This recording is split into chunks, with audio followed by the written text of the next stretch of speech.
Hey there everyone, welcome back to GameFind, and my name is David, and today we're going to be reviewing a light bluffing party game called Skulls. But I have a special guest with me today. This is my cousin Chris. Now, to give you a little background of Chris here, he got me into gaming as a whole. Now, I did say in the past video that my friend Patrick got me back into modern board gaming, and that is basically what they are today, but he set me up with everything that I like basically today. Comic books, and we started playing Magic, and then we kind of moved on to other ones that were more grander in scale, like HeroScape. So, that being said, why should we trust what you say about board games? What's your history in board gaming right now?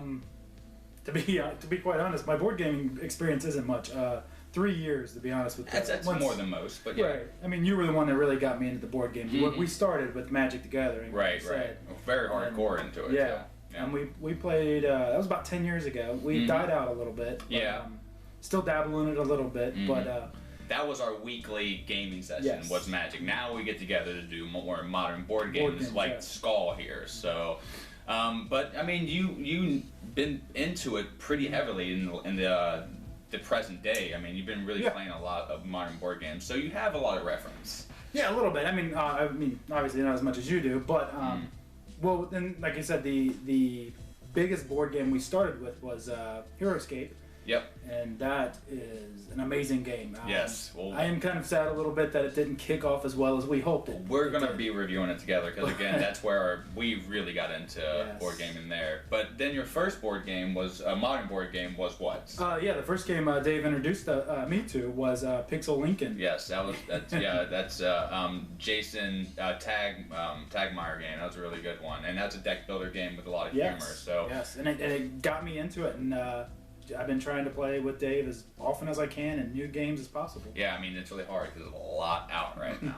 Yeah, I think you. What was your total last time we talked? It's 350, but it's getting up to 400. But I mean, we're not counting right now. So one more question, and I pretty much know this, but your favorite type of game is kind of like a bluffing and humor game, right? So this really falls into that category. Like Resistance and One Night Werewolf, and this is a very streamlined, short party game that has that bluffing aspect in it, right? This one is very similar to any of the bluffing games that I do love. A lot quicker, though.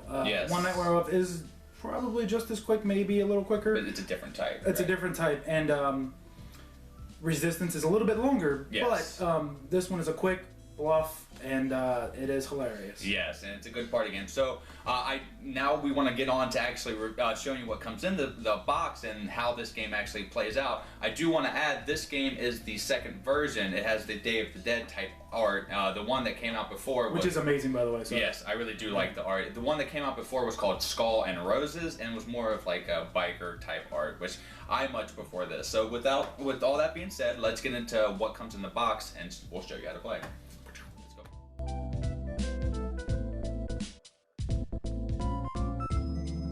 So these are the contents that come within this small box, and basically they're just coasters. They have circle coasters and square coasters, and each of them have 4 different coasters to each color, and they have a skull and 3 different flowers. So I'll go over those as I'm talking here. They each have a square coaster as well that has a flower side and a skull side, but we'll get to why that's important a little later.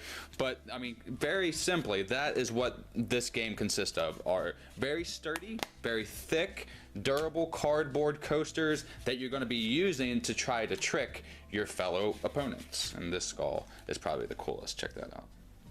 So now I have the game set up here for 4 players. Chris is going to assist me, and of course it's just us 2, but we're going to have mock players that we're going to be putting tiles down for. So in this game, you could have 3 different options. The goal of the game is to win the round 2 times. So once you win once, you'll flip the tile over, going to this very nice shiny ink side of the flower side, and once you win again, you just basically are declared the winner. So that is the goal of the game, and on your turn you can do 3 different things. You can either pick one of your 4 tiles and put it face down on your coaster here, or you can challenge and say, I can flip a certain amount of tiles. Now this is how you win the game. You have to successfully flip over a number of tiles that you say that you bet, and flip over flowers, because if you flip over skulls, you actually lose a coaster to the person that you flipped over the skull. So say if I flipped over this blue person's skull, Chris, being the blue player, would select one of my coasters and randomly, and I can no longer use it. So you might get my. We'll show you that. Yeah, we'll show you that later. But that is how you would challenge. So that's the second option. But when you do challenge, when you say, I think I can flip over 2, the next player will have the opportunity to raise it at least one time. So Chris would say, no, I think I can flip 3 coasters without flipping a skull, and so forth and so on, until all players say no, and they pass, and they will push their coaster in the middle like Chris did, giving all the players an option to flip over the tiles, because we'll get into how you flip over the tiles in a second. And of course, the last of the 3 options being passing, like we just shown you. So you'll push it in the middle here. So when you do challenge and you are the person that wins, again, all other players have to pass. You have to flip over, let's say you bid 3 coasters. You're going to be flipping over 3 coasters, and you have to flip over all 3, and all 3 have to be flowers to win. But the thing is, you have to flip over all the ones in your pile. So if you have a skull, you might be bluffing and trying to run the number up, but if you get caught, you will lose a tile just like any other time, but you have to randomly shuffle and take it out that way. So once you flip over all the tiles here, again, I said the example is 3 coasters, I would have the option to pick any player's pile I want and flip over as many as I want. So I can flip over the, say if I had 4, these 2 here, or I can flip over 1 and 1. Like that. But again, I only chose to flip 3, and 2 flowers are here and 1 flower's here, and that is a winner. And after that, I would flip over my coaster, indicating that I won that round, and now I'm set up to actually win the game. So we're going to go over a mock round to show you how a win would happen and how a lose would work as well. So we're just going to start with me putting down 1 tile. Then Chris would choose to put down 1 tile, and the pink player would also choose. And then the green player would choose to put a tile down, which he already has one. So there you go. So on my turn, you can challenge at any time, even if there is only 1 to 2 coasters out, but you can never raise the amount above the max of coasters.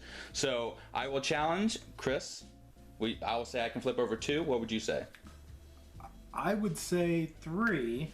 And it would go on to the next player. Yeah, and if they said no, I'm going to pass, and green said, oh no, I'm going to pass, and I'm saying, okay, I can flip over all of them. I don't think there's a skull there, and that's what I would do. And Chris would have to pass, and I would flip over basically. Again, you start with your pile, all of them, and this is a winner. So in this occasion, I would win, flipping over my coaster. But if I was on the rose tile here, I would just win the game outright.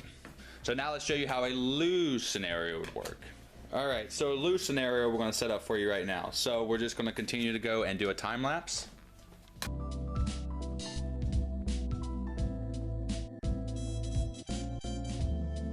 Alright, so I'm going to challenge and say I can do 3. I will say I can do 4. And this person will pass. And this person will pass. And then I will say I can do 5.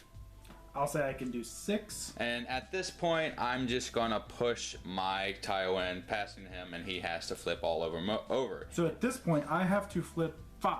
Yeah. And I have to start with my pile, which is 2. So I have 2 flowers. 1, 2. And I can pick any other ones to do, and I'm gonna do this one. So his turn immediately stops, and now he picks up all of his coasters, and this player right here will take one of his coasters away.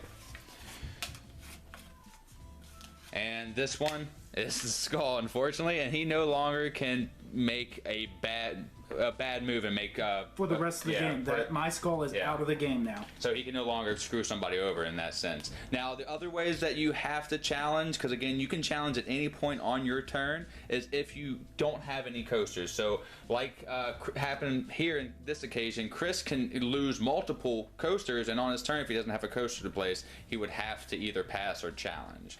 So that is how Skull is played. It's very simple, very light, very nice, well streamlined bluffing game. Now we're going to be giving it a letter and or a percentage score and tell you what we think about it. Let's go. So that was Skull, or Skull and Roses as it used to be called. And as we always do on GameVine, I'm going to be giving this game a grade and or a percentage, and I settled on a 76% for Skull, and that is a mid-C, and I think it's good. It's a good grade for a small, fast-paced bluffing game. Wouldn't you say? Yeah, I would agree. this is my first time with Dave on this, so I'm not familiar with the grade levels that he gives right now. This is definitely a thumbs up for me.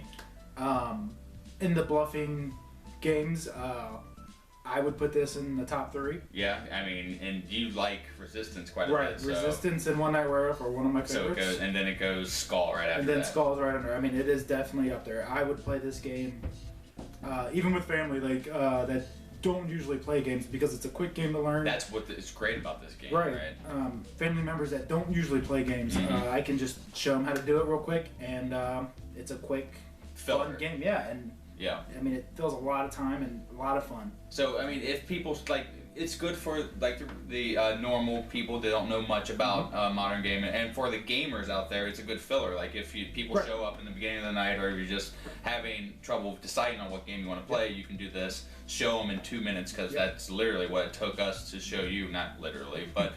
And then Magic. just bust it out, and so that's where this game is strong, I think. And I know the video is running a little long. I just wanted to give a lot of background on Chris and how we like our games, and this is really a good bluffing game, and it's high praise from the person who likes bluffing games Yes, in it's themselves. So love it.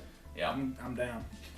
And P.S. Dave coming at you right now. I just want to give an afterthought and say, if you wind up buying this game and you don't like the bluffing aspect and it's too light for you, you always have yourself a killer set of coasters. I mean, again, they're really durable, and look at those skulls.